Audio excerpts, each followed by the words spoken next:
મહારાષ્ટ્રમાં સવારેથી જે મોટી દુર્ઘટના સામે આવી છે, જેમાં 4 થી 5 લોકો જે છે આમાં ઘાયલ થયા છે. શું ને સમગ્ર મામલો તેની વિગતે ચર્ચા કરીશું. નમસ્કાર, હું છું પ્રથમ મોદી, આપ જોઈ રહ્યા છો નિર્ભય ન્યૂઝ.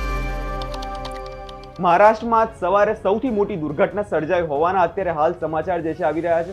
મહારાષ્ટ્રના બારામતીમાં એક લેન્ડિંગ સમયે એક પ્લેન દુર્ઘટના સર્જાઈ, જેમાં ત્યાંના નાયબ મુખ્યમંત્રી અજીત પવાર પણ સવાર હતા. અત્યારે સૂત્રોથી માહિતી મળી છે, જેમાં 4 થી 5 લોકો જે છે આ પ્લેન ક્રેશમાં જે છે તેમનું મોત થયું છે. તેમાં કદાચ અજીત પવારનું પણ મૃત્યુ થયું હોવાના હાલ અત્યારે જે છે સમાચાર આવી રહ્યા છે. તમને જણાવી દઈએ કે અજીત પવારનું જે પ્લેન ક્રેશ છે તે બારામતીમાં થયું છે. તેવા પ્લેન અજીત પવાર જે છે તે બારામતીમાં એક સભા કરવા જે છે જઈ રહ્યા હતા. તે બારામતીના ત્યાંના ધારાસભ્ય પણ છે. તે જગ્યાએ તે સભાનું આયોજન કરવામાં આવ્યું હતું અને તે જગ્યાએ ત્યાં જવામાં હતા. તેઓ જાહેર સભાને ત્યાં જે છે સંબોધવાના હતા અને તે સમયે આ દુર્ઘટના સર્જાઈ હોવાના જે છે હાલ અત્યારે સમાચાર આવી રહ્યા છે. સવારે જ્યારે દુર્ઘટના આપણે દ્રશ્યો પણ જોયા, તે સમયે તે જે પ્લેન ક્રેશ થયું હતું, ફરીથી તે દ્રશ્યો પર નજર કરી લઈએ. बॉक्स हा ब्लॅक बॉक्स पण ती ब्लॅक बॉक्स ते ह्याच्यात पडला असता इकडे तिकडे तरी होऊ नये. आपण शिकून चालू ठेवू ना.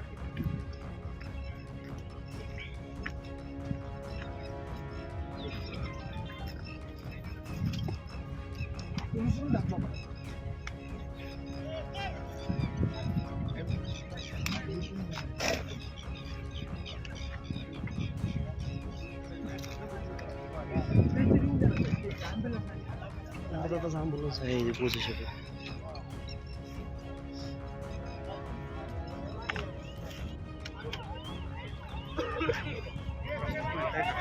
रस्ताच नाही काय इकडे ह्या साईडला एक स्पेअर ॲम्ब्युलन्स पाहिजे ना. एअर आहे एअरपोर्ट बॉक्स हा ब्लॅक बॉक्स पण ती ब्लॅक बॉक्स ते ह्याच्यात तरी पडला असता इकडे तिकडे तरी होऊ नये. आपण शिकून चालू ठेवू ना.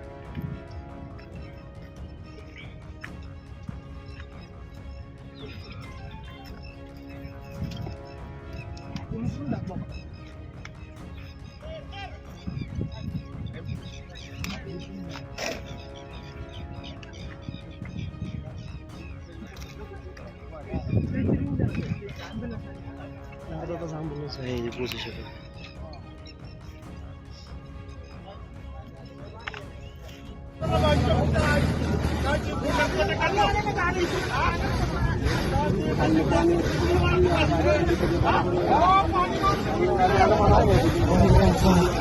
माणूस बसा किंवा काही चालू इकडे माणसाचं तिथं आहे का.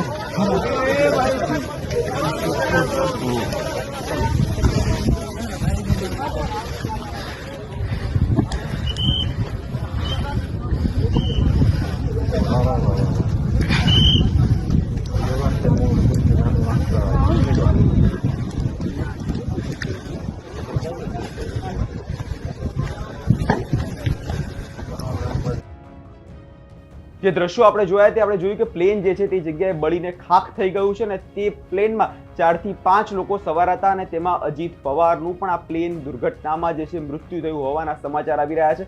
અમદાવાદ પ્લેન ક્રેશ પછી આ સૌથી મોટી દુર્ઘટના જે છે આ કહી શકાય, કેમ કે અમદાવાદ પ્લેન ક્રેશમાં આપણે જોયું હતું કે ગુજરાતના જે છે પૂર્વ મુખ્યમંત્રી વિજયભાઈ રૂપાણી તેમનું મોત થયું હતું અને હવે જે મહારાષ્ટ્રના જે છે નાયબ મુખ્યમંત્રી જે છે અજીત પવારનું આ પ્લેન ક્રેશમાં જે છે મૃત્યુ થયું હોવાના હાલ અત્યારે સમાચાર અમે તમને જણાવી રહ્યા છે. બારામતીમાં તેઓ પ્લેન લેન્ડિંગ સમયે આ દુર્ઘટના સર્જાઈ હોવાના જે છે હાલ અત્યારે સમાચાર મળી રહ્યા છે. તે જગ્યાએ તેઓ એક સભાને સંબોધવા જઈ રહ્યા હતા અને તે સભાને સંબોધવા જતા પહેલા જ કહેવાય છે કે ત્યાં વિઝિબિલિટી ઓછી હતી ને તે સમયે આ દુર્ઘટના સર્જાઈ હોવાના હાલ અત્યારે તમને સમાચાર અમે જણાવી રહી છે. વધુ અપડેટ માટે તમે જોડાતા રહો. અમારી ચેનલ નિર્ભય ન્યૂઝને લાઇક, શેર અને સબસ્ક્રાઇબ કરવાનું ભૂલશો નહીં.